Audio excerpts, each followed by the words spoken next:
Portable solar panels versus rooftop solar. Which is the best RV solar solution?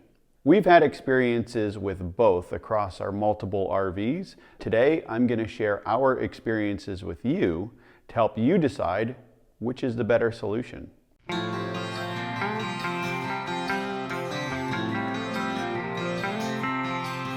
Before I get into the pros and cons of portable and rooftop solar systems, let's first talk about what the role of solar is in your RV.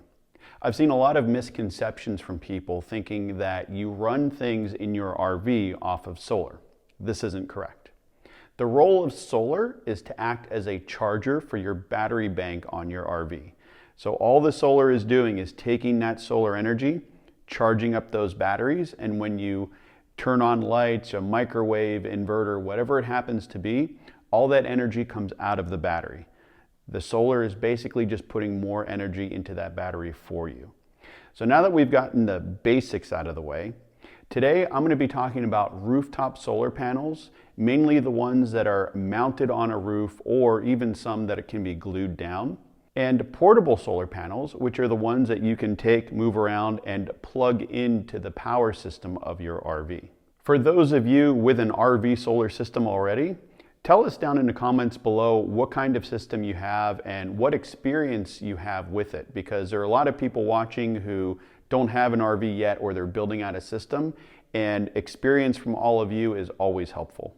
Now let's talk about the pros and cons between portable solar systems and rooftop RV solar systems. Let's start with the cost and installation first. A rooftop solar panel is usually about half the price as a similar portable panel. The reason for this is portable panels usually come in some sort of frame, they have the wiring attached to them, and in some cases even come with their own solar charge controller. But with rooftop solar systems, your installation could be a lot more expensive. Those panels are going to need to get mounted to the roof, either to a roof rack or bolted directly into the roof. There are some flexible solar panels that can get glued to the roof. With any of those systems, you're going to be drilling holes into the roof of your RV, which could open up the potential to some water leaks down the road. Once you get the cords for the solar into the RV, you're also going to need some sort of charge controller between the solar panels and the battery bank in your camper. Now with a portable panel, a lot of RVs these days are coming with exterior plugs that you can simply plug a panel directly into your RV, and there's already a solar charge controller built into the battery bank. This makes it really easy. It's simply plug and play. If you don't have that, you will need to install some way to connect from your solar panel to your battery bank. Now there are some where it's as simple as taking some alligator clips and clipping them right onto the batteries themselves. Other systems, you might want to build in a plug with a charge controller. Either way you go, you will need a charge controller between your portable or rooftop solar panels and your battery bank. Versatility. Now, portable solar is the definite winner of this category because it's portable. You can lend the solar panel to a friend when you go camping. We've done that before and it works out great. If you buy a new camper, you sell your old one, your portable solar goes with you. Let's say you want to go car camping and you have a small little portable battery station that you want to charge. Well, you can take your portable panel with you and charge that. You can use it for a number of different things outside of your RV, which makes it the most versatile choice. Maintenance. Portable wins in this category again because it's easy to clean. When you take a portable panel out, just lay it on the ground, wipe it down with a wet cloth, and you're good to go. With rooftop solar, you have to get up onto the roof to clean those panels, and if you don't have a ladder installed, it can be quite difficult and sometimes dangerous to go up there and clean those panels off. When we had our pop-top truck camper, we didn't have a ladder. The only time we could do it is when we went somewhere or a friend's house where we could borrow a ladder, get up there, and then give those panels a good cleaning. Solar setup. Rooftop solar is always on. It's mounted to your roof. There's no on-off switch. It's always going. With portable solar, you have to remember to unpack it, put it out, set it up somewhere, plug it in, and when you're getting ready to go, you have to put the whole thing away again. Now, I wouldn't say this is a difficult job, but it's something you have to remember to do. And there have definitely been times we felt too lazy to go out and put the solar out. This leads into storage. With rooftop solar, there's no storage to worry about. It's simply on your roof and it's good to go. With portable panels, you have to find a place inside your camper to store them safely. When you have rooftop solar panels, you're not going to be able to put things over them. So if you want to store kayaks or something else on the roof of your camper, they're going to be in the way of your solar panels, so they're not going to be getting sun. So there's a trade-off. Capacity. Rooftop solar wins most of the time. With rooftop solar, your limitation is how much room do you have on the roof of your RV. Now, wiring and other things will come into play as well, but essentially it comes down to how many panels can you put on the top of your RV. With portable solar, let's say you're using one of the pre-installed solar plugs on the side of your RV. Those are typically limited to 20 amps. One of our Overland Solar 130 bug out kits is 7 amps. So according to the manufacturer, the best thing to do is use 2 of those panels. We can use up to 3, but he said 2 is the best. So that's 14 amps or 260 watts of solar. You can definitely get more out of a rooftop system. Security. Rooftop solar is going to be your most secure option. The panels are bolted to your roof. Sure, someone can get up there and unbolt the panels, but I haven't heard of that happening yet. Maybe you have. If so, leave us a comment down below. Portable panels, you have to keep an eye on. Our first portable panel when we had our Class A motorhome had a metal frame. So we used to take essentially a chain and hook it onto the RV so that it didn't go walking off in the middle of the day. With our current panels, usually what we'll do when we go camping is we'll lay them out on the ground if we're around. And if we ever take off, we'll put them on the roof deck because for the most part, people don't notice them up there. At night, we always put them away and then redeploy them in the morning. Upgrades. Upgrading your solar system is much easier with portable panels. The nice thing with that is you can take your old portable panel, sell it on eBay or some other site, and get your new panel. It's an easy upgrade. With rooftop solar, you're going to need to uninstall the current system and install new panels. If you're going with a larger system, which is usually the reason for an upgrade, you may need to change out the wiring and charge controller to support those new panels. Usability. With portable panels, you can park your RV in the shade and put your panels out in the sun to help keep your RV cool during a hot day. This has been very useful for us and one of the reasons we really love using portable panels. With rooftop solar, you have to park in the sun in order to get your solar to work. Now, if there's a storm coming and there's hail or other things, you can put your portable panels away and redeploy them once the storm is gone. But with rooftop solar, you could get damage from hail and other things, especially if you're driving down the road and you have a tree branch scrape across the top of your solar panels. The solar panels on your roof may also cause drag, which is going to affect your MPG going down the road. The rooftop solar also takes away roof space for things like storage, racks. On our Storyteller Mode LT, we actually have a full deck up there that we can take our chairs and sit on the roof. Now, if we had rooftop solar, we wouldn't have the ability to do that anymore.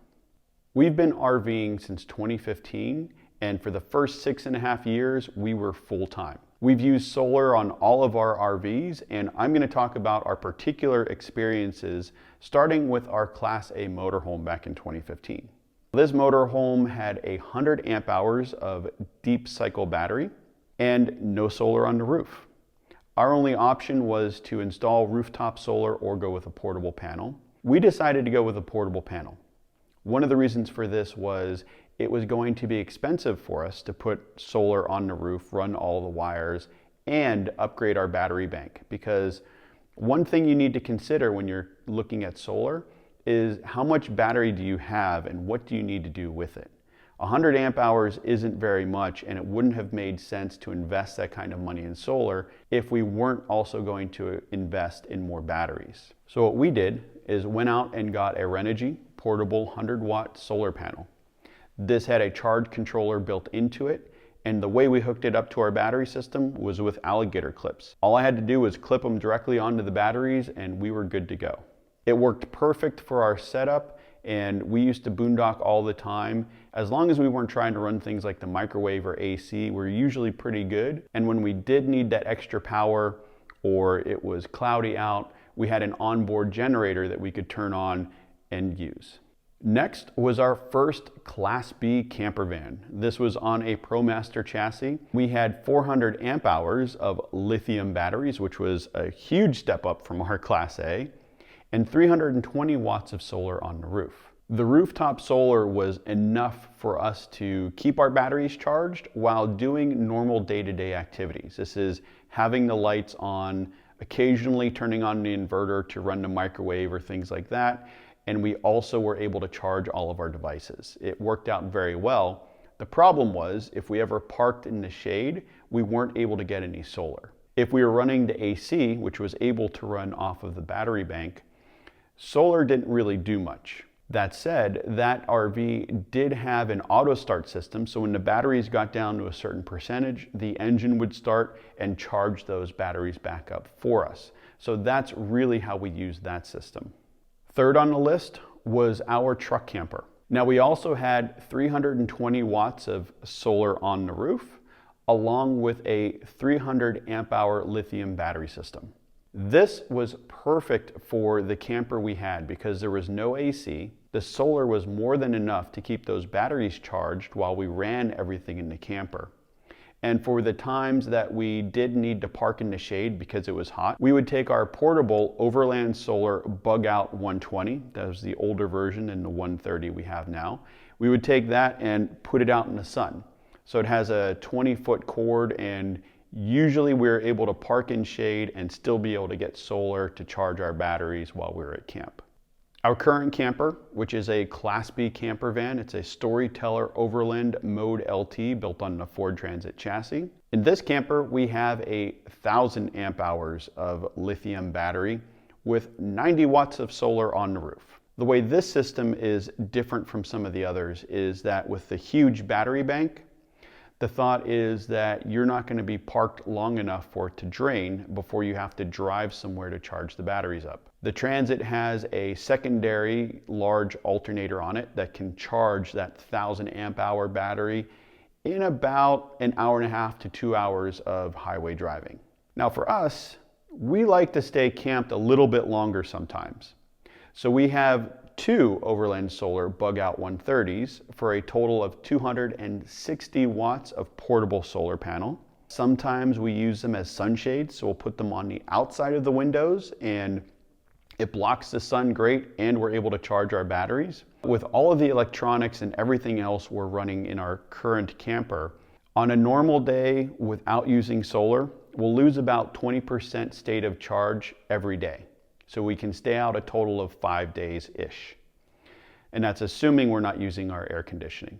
Now, if we put the solar out, we'll cut that in half, meaning we'll only lose about 10% state of charge per day, which will allow us to double the amount of time we can camp in any one spot before we either have to drive or turn the engine on and high idle it to charge the battery bank back up. So what is the takeaway with all of this? In my opinion, rooftop solar and portable solar can work very well together. They both have pros and cons, and if you have each, you get the best of both worlds. I think our truck camper setup was kind of the epitome of that. We had plenty of solar on the roof, and when we needed it, we could plug in portable panels. For what you're looking for, you really should think about what type of things are you going to be running in your RV? What are your power needs? How much money are you willing to invest in this system? Because as I mentioned with our Class A, since we had such a small battery bank, it didn't make sense to invest the money in solar panels unless we also invested money in more batteries. So this is always something to take into account. Look at your entire electrical system, understand it as best you can, and if needed, get on the phone and talk to a professional. Talk to a shop that installs these systems, ask them what they recommend, and see what works best for your situation. So that is it for this video. Let me know down in the comments below what you think and how you use your systems, or if you're building out an RV or buying one, tell me what you're looking for in those particular units. I'd love to know. If you'd like to read about our first year and a half living full-time in our Class A motorhome, check out my second book, Tales from the Open Road, The Adventures and Misadventures of RV Living, available on Amazon. That is it for this video. Thank you so much for watching. If you enjoyed this and found it useful, please give it a thumbs up. Subscribe to the channel if you haven't already. And if you want to see more content about using solar in camping off-grid, check out our website, we'retherussos.com, and I'll see you next time. Bye.